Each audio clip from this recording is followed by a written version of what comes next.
Chicken కూర. ఈయన వంట మాస్టర్.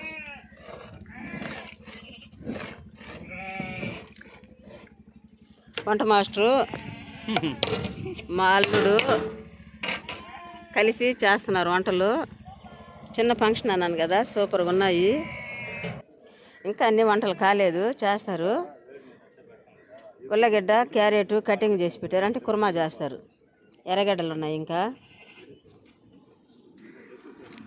గోంగూర చేశారు. ఇది సాంబారు అయిపోయింది. అంటే నేను లేటుగా తీసే వీడియో. ఇది రసం కొంచెం కొంచెంగా పెట్టారు. 2 బిర్యానీలు చేస్తారు కాబట్టి రసము సాంబార్ అని కొద్దిగా చేశారు. చికెన్ ఇందాక మీకు చూపించాను, ఇప్పుడు కూడా చూపించా. ఇంక దింపేస్తారు. అంటే మటన్ బిర్యానీ చేస్తారు, చికెన్ బిర్యానీ చేస్తారు, మళ్ళీ కూర కూడా చేస్తున్నారు.